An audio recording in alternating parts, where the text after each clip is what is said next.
It's such a lovely day.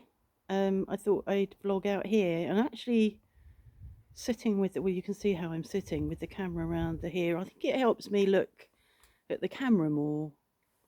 I was having a look around. There's a few white clouds, but it's blue sky.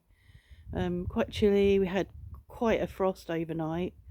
Um, and of course the shutters were closed, and we'll close them again tonight because it's going to be cold again tonight. But it's a really bright day, which is really nice. I thought I'd come and sit out here. Um, I slept really well overnight. I'd had a bad night the night before and been up um, since 5, and then slept really well. Went to bed last night early, slept right through for about 9 hours, but was sort of falling about again by 11 o'clock. So I've just been and had a siesta and feel much better now. I think um, the book I'm reading, which I've mentioned a couple of times, I'm not going to put another link to it. The book I'm reading, Why We Sleep, is so informative. And it sort of really talks about how important it is to get your quota of sleep, and it talks about over 7 hours a night, if not more. And those people that are only getting 6 hours sleep or less per night um, are really underperforming during the day, um, which includes underperforming when they're doing things like driving. So people that continuously only have 6 hours or less, maybe because they don't go to bed till late, or they can't get to sleep, or and then they have to get up for work. People that are driving on the roads are really not fit to be driving after several weeks of, or even a week of sleep deprivation.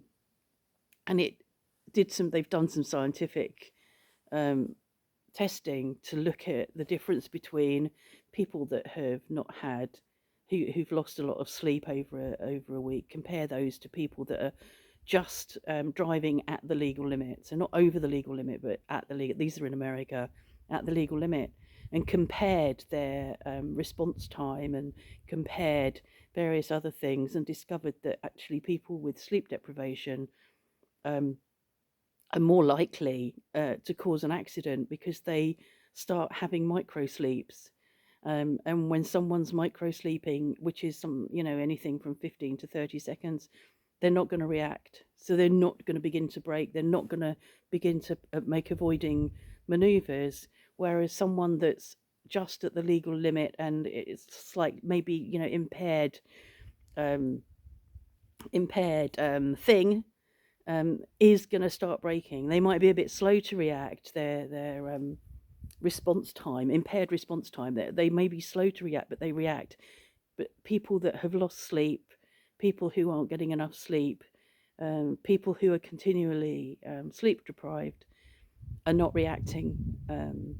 So they're because they're asleep, even for that short period of time where their eyelids have closed, they're asleep.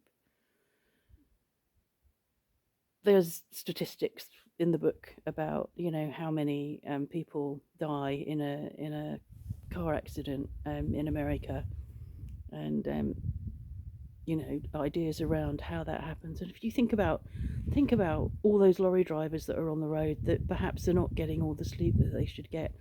I haven't got to the bit in the book yet where he talks about what happens to long haul air um, pilots and what do you call them?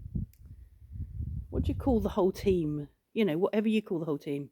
But anyway, he's not got to that bit in the book. But I remember him mentioning it early on about the catastrophic effect of sleep deprivation on people working in that industry. So I'm interested to see what he says about that. But he does talk about that by the time on a long haul flight, by the time the most dangerous part of a long haul flight is the landing. And so by the time they reach the point if they're going to be landing, the pilot may have been awake for so many hours and is he's not at his peak performance. And I think it's the FAA, or I don't know, put in a policy where pilots would they should have their rest period and their sleep period at a certain time during the flight plan, but apparently it gets ignored. Maybe the pilot's not ready to sleep. That's the problem. I mean, if I had to sleep, if they said, okay, you're on shift, but at, I don't know, 3 o'clock in the morning or 2 o'clock in the morning, you've got to go to sleep and you've got to sleep for 90 minutes. There's no way I could do that. There's no way I could go to sleep, because it's a rule.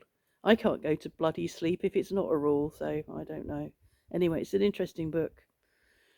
So I've been reading that, and I talked about that because I've just had my siesta, and very pleased I am too, because I did feel poo. We're having some, I'm not going to say difficulties because I'm sure it's normal, but being over here, being stuck over here when there is organisational things to be happening over there in the UK, I'm finding it really hard because I am Mrs. Organiser, and Mark's sister isn't. And so there are things that need to be done, death that needs to be registered, will needs to be withdrawn so it can go to probate, all of those things. And she is doing them. But whenever she rings us because there's something she needs from us, she sounds so she sounds so scatty, and it drives me crazy.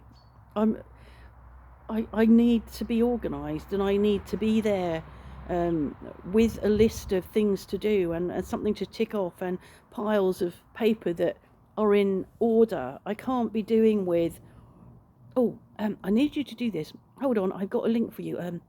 Now, where is it? Oh, where is it? I was never given the link. She said, it's on that big, that big website, the government website. And I said, okay, I'll look for it. But she isn't. Well, you can tell she's driving me crazy. And it's not my mother. It's Mark's mother.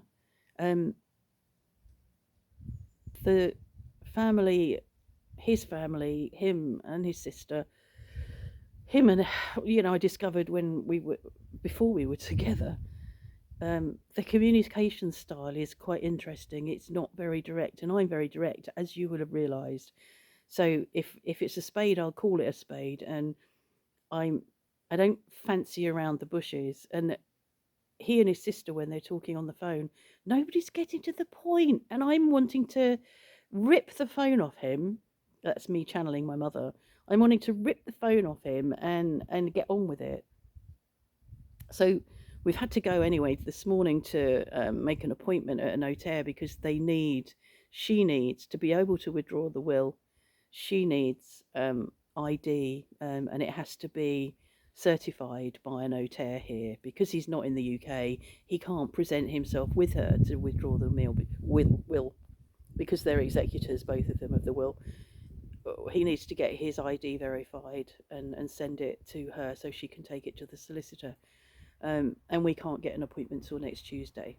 So, everything slows down, and then it has to go to probate. And up until yesterday, I didn't really understand what that meant, but I do think I understand it now. It is so that the estate can be valued before before the house is sold and the contents are sold. It has to be valued first, and then that means that I suppose the government can make sure they're given the tax that they're entitled to. What I haven't checked, and will do when the time comes, which is going to be months away yet, is if the money is taxed in the UK, would we be taxed upon our bit when it comes here? I don't know. Going to have to look that up. But I'm one of those that won't really look at something until it's time to look at it, because I just don't believe in filling your head with facts you don't need right now. And I think that is what causes problems for people when they're trying to organise something, is that they've gone too many steps ahead, and you just clutter your brain up.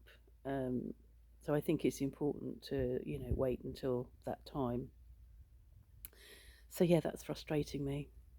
And I'm just going to show you what's happened to the wood, and then I'll finish. So I'm going to pause and carry you over. If I can see the pause button, oh yeah, there it is. So there it is. and we'll go through quite a bit of that, I'm sure, this winter. But it's covered, and I would have preferred to have left it uncovered for a few days because some of it looked a bit damp, especially over in that corner, that far right hand corner. I would have preferred to have left it uncovered because it'll sweat under there a bit, but at the moment it's covered, so we'll see how it goes. I'm pleased he got it in the end. I would have preferred it up against the wall, but there you go. You can't he couldn't get up the drive. Anyway, see you another day.